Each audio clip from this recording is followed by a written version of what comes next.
Essa daqui, gente, a aula de hoje chama-se Relação com a Mãe. Nós viemos aqui desde o início, hoje é a quarta aula. Contei um pouco sobre a história para vocês, da importância da gente entender. Falei sobre as leis sistêmicas, falei sobre a consciência, os três tipos de consciência. Falei para vocês sobre os 5 ciclos do amor. E hoje nós vamos falar só sobre a mãe. Lembra que eu disse da outra vez? A gente vai ter um momento que a gente vai falar só sobre a mãe, só sobre o pai. E aqui é algo muito importante, porque eu gosto de fazer uma analogia assim. O nosso pai, ele é uma ponte literalmente, né? É uma ponte que leva nós a um portal. Quando ele nos coloca dentro do portal, esse portal se fecha, e ali, se não houver nenhuma intervenção da mãe, se a nossa mãe sustentar esse portal fechado até o final, a gente nasce.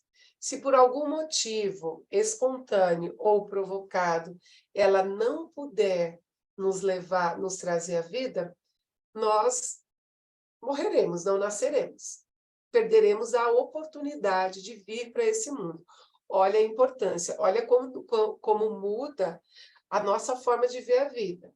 Que a maioria das pessoas, no senso comum, eles dizem, é uma trans aí, já nasce um filho, o filho nasce igual bicho. Não é não, gente. Para nascer um ser humano, tem que ter o portal no momento certo, tem que ter a quantidade certa de espermatozoide. Se for baixa contagem ou fraco, não vai. O homem pode ter ejaculação, mas se não tiver a quantidade certa, não é o suficiente para aquele óvulo se sustentar. Quando desce o óvulo lá do ovário, há uma dor de rompimento do ovário, onde o óvulo desce, a descida de lá da trompa de Falópio até chegar no útero é uma viagem. Para a gente parece uma coisa fácil, né? Um pedacinho assim, não é não. É um trabalho muito demorado que desce, o óvulo vem descendo muito lentamente pelas células ciliadas até levar lá. Tem ali todo um alimento que o corpo exala para poder sustentar o espermatozoide até a descida do óvulo. O óvulo tem que estar prontinho e eles têm que fazer o encontro. Na hora que tem o encontro, um tem que conseguir chegar até lá, tem que encontrar o lugar certo, porque não é qualquer lugar que é abertura para o óvulo. Tem um lugar certinho. Então, vão vários, milhões de espermatozoides abrindo o caminho e, às vezes, 1 ou 2 entram. E, ao entrar ali, fecha. A cauda fica para fora e só entra o material genético. Olha que perfeição da natureza, a perfeição de Deus. Olha que coisa linda. E muitas vezes a gente não consegue dar conta do tamanho da gratidão que a gente tem que ter pela nossa vida. O tamanho do esforço, do movimento, de tudo que aconteceu para que a gente pudesse chegar. E a gente entra ali dentro e lá dentro tem tudo que você precisa. Você não precisa chorar, você não precisa fazer nada. Está tudo ali perfeito. É o mundo perfeito. E ali aquela mulher, ela corre risco, porque toda mulher que ela tem um filho, que ela decide por ser mãe, ela coloca a sua vida em risco. Mesmo que não seja uma gravidez de alto risco. Ela pode ter uma complicação no momento da gravidez e morrer. Ela pode morrer no parto, ela pode ter uma infecção, tudo pode acontecer, ela está vulnerável. Olha a importância da vida. E esse bebê, essa vida, ela precisou receber 50% de um material, 50% de outro. É impossível nascer só com o material genético da mãe. É impossível nascer só com o material genético do pai, não dá. É a necessidade desses dois polos, masculino e feminino, onde eles se fundem e se tornam uma nova criatura, um novo ser humano, uma cópia do material genético de um do outro, e Eu falo que é a boa vontade da mãe. É a boa vontade dela, gente, de chegar até o fim de uma gravidez. Pesa, é incômodo, a gente não consegue comer direito, tem enjoo pra caramba, tem azia, incomoda dentro da barriga, o bebê entra debaixo da costela, a gente tira ele chuta para baixo, te dói a bexiga, na hora de dormir, então é muito incômodo, dá dor nas costas, então a mãe vai suportando tudo isso, é um suportar por uma outra vida. Ela suporta isso até o momento do nascimento da criança. Se é parto normal, ela sente a dor do parto. Se é parto cesárea, ela sente a dor e toda a questão depois de cuidado do próprio corpo, como é que vai vindo. Então, é um portal. Percebe a importância? É um portal da vida. Quando abre, o portal se abre, o bebê sai, aí qualquer pessoa pode criar, certo? Qualquer um. Qualquer um cria. A mãe cria, a avó cria, o pai cria, a tia cria, qualquer um cria. Só quem carrega na barriga o material genético dos dois, ninguém poderia mais fazer. Não poderia ter outra possibilidade de vida de cada um de nós nascermos, se não tivesse sido dessa mãe e ter sido deste pai. Entenderam até aqui? Parece uma coisa muito banal, né? Ah, mas é a coisa mais simples. Gente, não é, não é, não é. Quando essa criança nasce, você acha que a mãe, o amor da mãe por essa criança, ele é natural?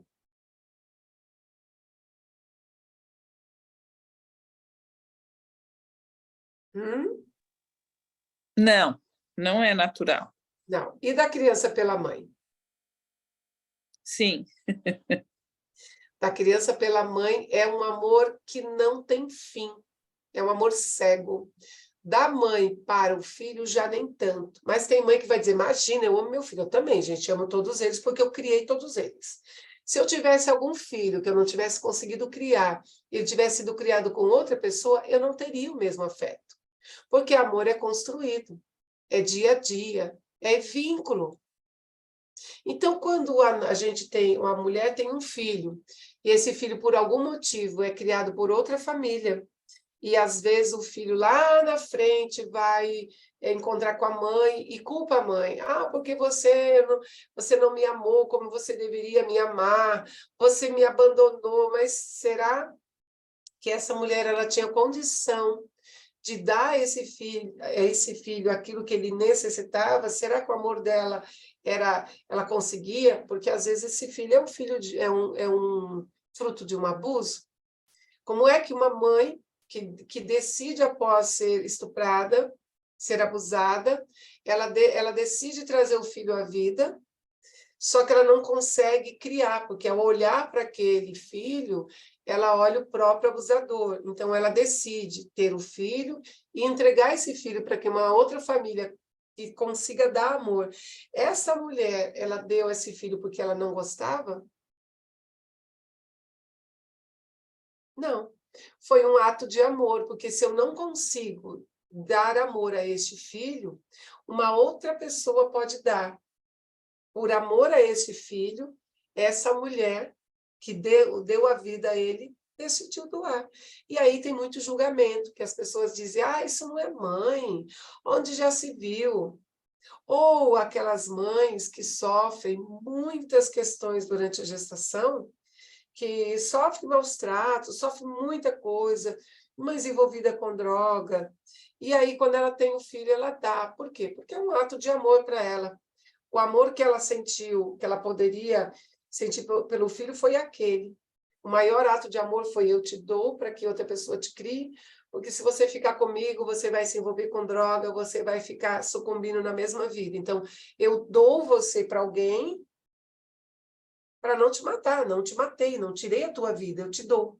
Entende? Então, isso a gente precisa entender que muitas vezes não é possível a gente amar a mulher que nos deu a vida. Mas é importante a gente respeitar, honrar e agradecer. Eu agradeço a vida que veio através dela, que me deu o ventre para que eu pudesse nascer, que é como se fosse veio E veio de lá de onde estava e chegou até aqui. Por onde? Por um portal. Como se veio dentro de uma cápsula e chegou aqui. Agora, o que vai acontecer aqui? Tudo de bom pode acontecer. Por quê? Porque a vida aconteceu. Entenderam essa parte? A vida aconteceu. Então, dentro da barriga da mãe, a criança ela tem uma grande gratidão pela mãe, um amor incondicional, um amor inconsciente, um amor cego. Tá? Vocês vão entender o que é um amor cego, porque é um amor que não vê nada, é um amor que não mede sacrifício, é um amor que inconsciente. É tipo assim, mãe, se você for morrer, eu morro por você. Mãe, para você não sofrer, sofro eu no teu lugar. Mãe, para você não ficar doente, fico eu doente. Mãe, para você não ficar sozinha sem meu pai, eu adoeço para que vocês fiquem junto por mim. É um amor que não tem medida, é um amor cego, é um amor inconsciente. Lembra que eu disse lá para vocês que o amor ele precisa ter a ordem? Por isso que eu trouxe primeiro as ordens do amor. Se o amor ele não estiver dentro de uma ordenação, ele é um amor cego que destrói e que não constrói. Porque uma criança com amor cego pela mãe, ela gera atrito ela gera um vínculo de dor dentro do sistema, e não um vínculo de amor, mas ela já faz isso por compensação. Exemplo, lembra que eu disse para vocês que antes da gente estar, por exemplo, se fosse um bebezinho desse, se fosse uma menininha, ela já carrega todos os óvulos que ela vai ter como filho lá na frente. Então, ela já carregou a emoção da avó dela, da mãe dela. A mãe desse bebê, a criança que está aí dentro do óvulo já carregou a memória emocional da avó materna. Então, ela carrega isso.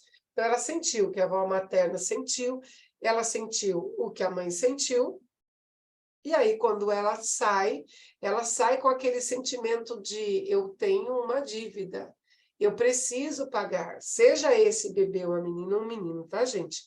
Não importa se ela é uma menina e ela está ali dentro. Seu menino estava dentro do óvulo. Aí, então, traz uma gratidão muito grande. Mas as mulheres, elas têm uma tendência muito maior a se posicionar no lugar de escudo da mãe. Até aqui, tudo bem? Tá. Mudou aí para vocês a tela?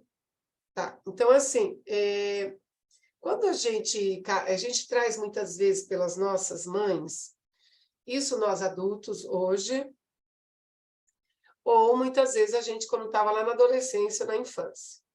Na primeira infância não, porque a gente não sentiu essa falta. A gente só começou a sentir a falta a partir dos 7 anos. Por quê? Ao mudar do primeiro para o segundo setênio, nós mudamos o nosso olhar, o nosso posicionamento já não está mais de olhar para a mãe, está de olhar para o mundo. Aí a gente começa a colocar defeito na nossa mãe. E aí, depois de adulta, a gente fala, minha mãe foi muito distante de mim. Minha mãe não me deu carinho, minha mãe era muito grossa, muito fria. Minha mãe me deu para outra pessoa criar. Minha mãe me xingava, me maltratava. Minha mãe nunca foi minha amiga.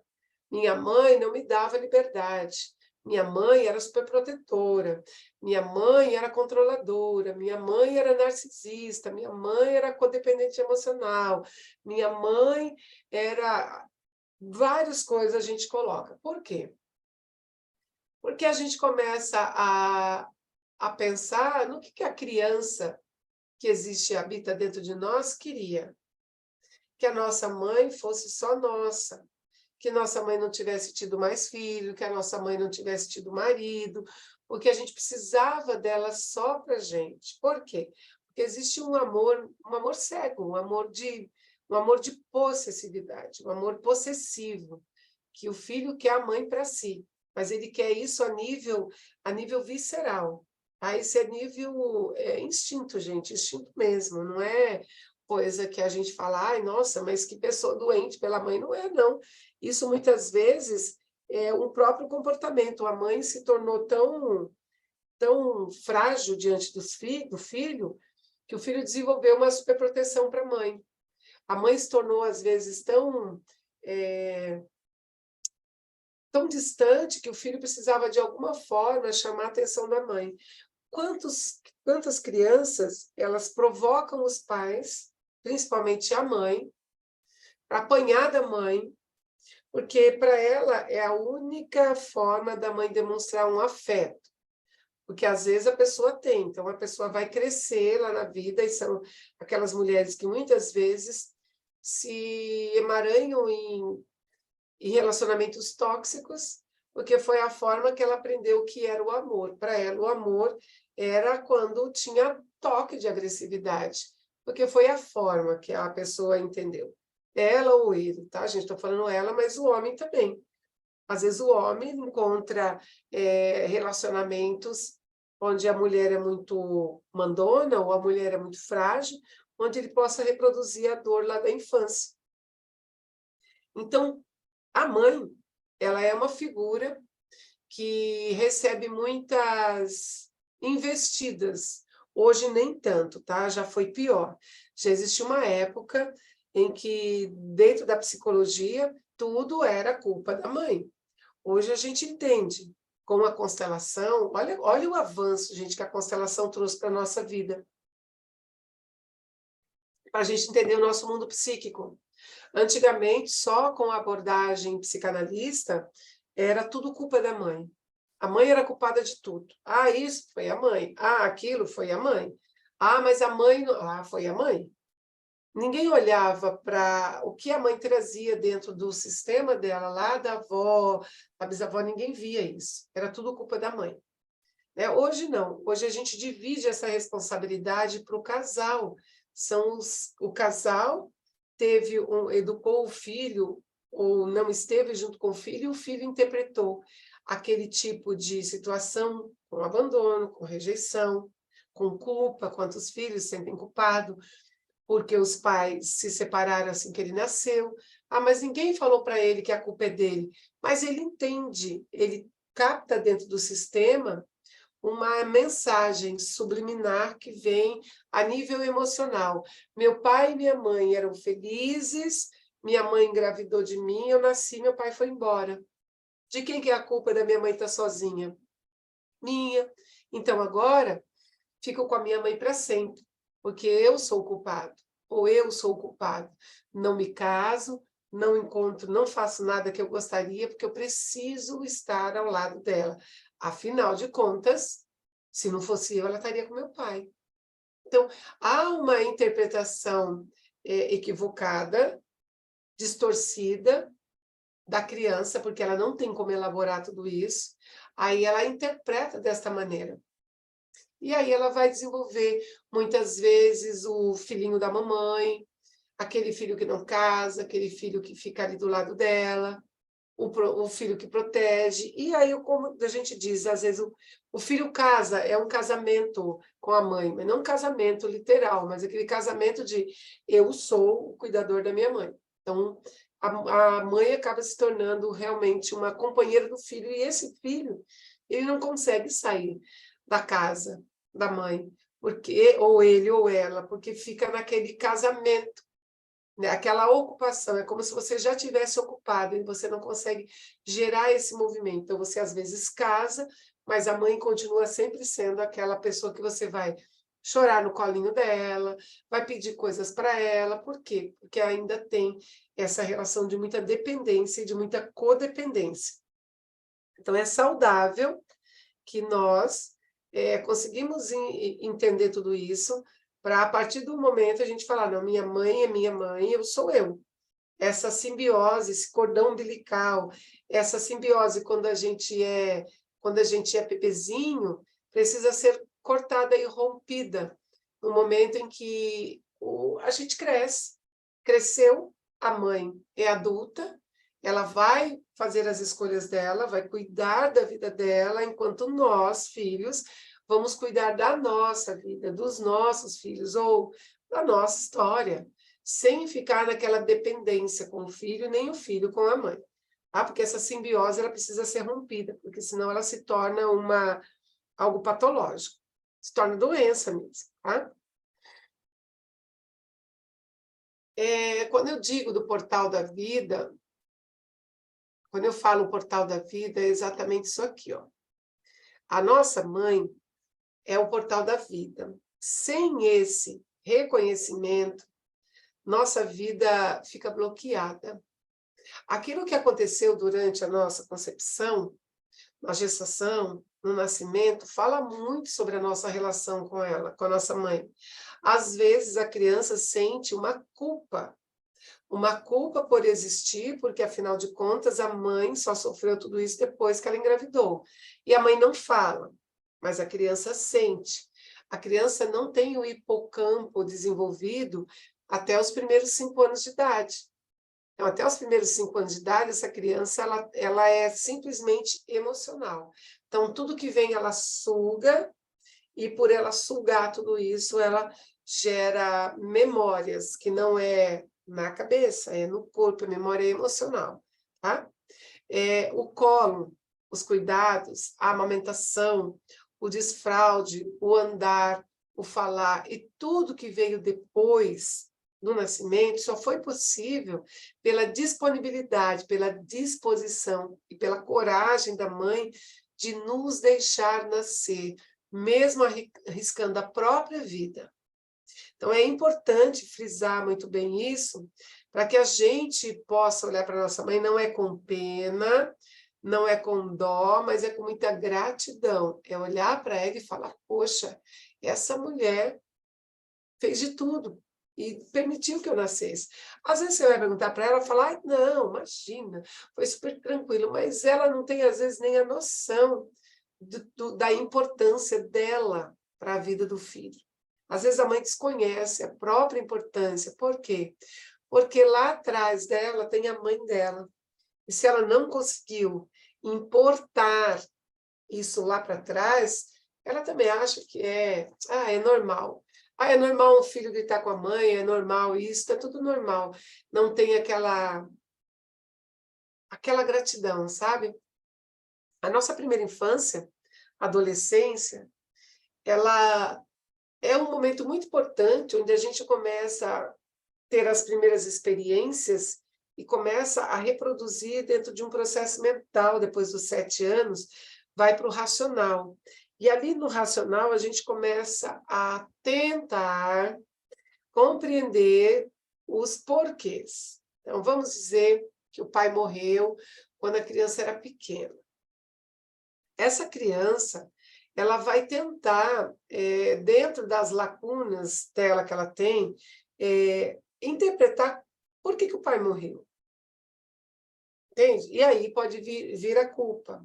A criança ela pode ficar tentando entender por que ela sofria tanto, por que a mãe batia, ou, às vezes, porque sofreu abuso, por que a mãe não fazia nada.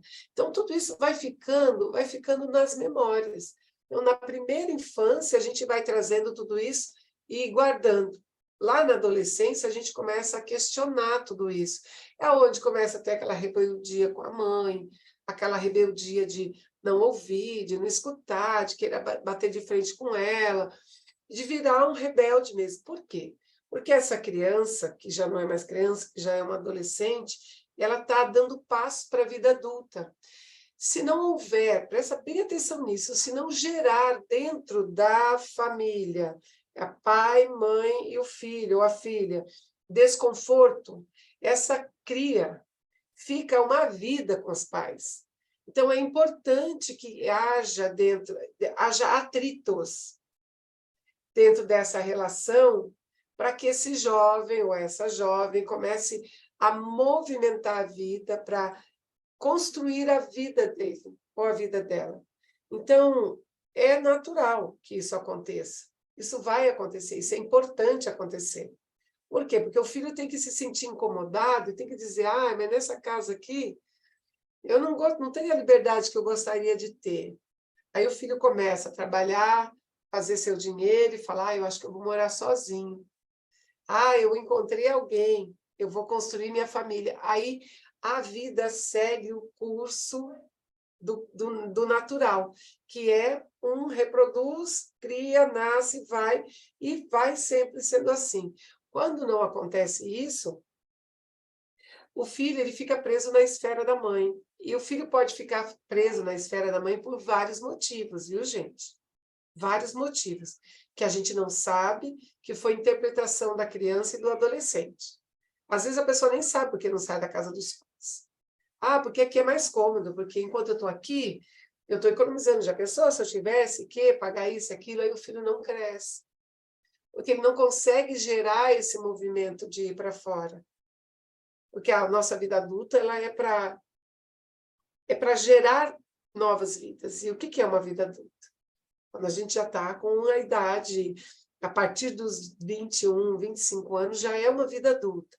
Então, a gente começa a entender que, às vezes, a gente não quer crescer. A gente não quer sair do colinho da mãe, a gente não quer deixar de ser paparicado pela mãe, às vezes a gente não quer a gente não quer crescer mesmo, é literalmente, eu não quero crescer, então eu evito sair para não ter responsabilidade, para eu não crescer. E aí começa a vir os atritos, tá? Dentro da relação. E, às vezes, esse filho ele fica dentro dessa família com a mãe, porque ele gera uma ausência, ele acha que lá atrás teve muita ausência, isso é inconsciente, e aí ele tenta compensar aquele vazio dele se mantendo ali, entendeu? Se mantendo. E o que é o natural da vida? Filho nasce, nós temos que ser mães, nós mulheres, mães suficientemente boas, e como pais, pai e mãe, se tornar desnecessário para o filho. Exemplo, quando a gente está dentro do ovário da nossa mãe, não é porque a gente quer nascer. A gente não sabe se é a nossa vez de nascer. Olha que coisa interessante, mas chegou uma hora que, para algum óvulo ali, aquele ovário se tornou desnecessário. Ele rompeu e saiu. Houve o tempo ali. Rompeu e saiu. Para um daqueles espermatozoides, ele vai fecundar aquele óvulo, e aquele óvulo vai crescer, aquele útero vai ser necessário por um tempo, deu um tempo, aquele útero também já se torna desnecessário. Aí a criança é expulsa do útero. Aí vai para o colo da mãe, vai para o seio da mãe. Durante algum período, essa mãe se torna necessária e o peito logo se torna desnecessário. Aí a criança está no colo, daí um tempo esse colo se torna desnecessário. A criança vai para o chão, engatinhando, daqui a pouco, aquela posição de 4 perninhas já não é mais necessário. Aí vai andar, daqui a pouco só o andar não é mais necessário, já se torna desnecessário que quero correr. Entende? Então, na nossa vida, as fases da nossa vida vai se tornando desnecessárias. E a gente vai crescendo, a gente vai evoluindo. Até o momento que esse mundo aqui para nós já é desnecessário e a gente vai embora para o nosso outro mundo. Percebe que a gente as situações vão ficando desnecessárias até que elas rompam e vá para um próximo nível. Então, é muito importante que a gente aprenda essa fase. E a constelação, essa relação com a mãe, é a relação que mais nos aprisiona na dor, mais nos faz ter vínculo de dor e de repetição. Por quê? Porque um vínculo é um amor que a gente não quer desgrudar. A gente não quer, a gente quer ficar o tempo inteirinho grudado ali.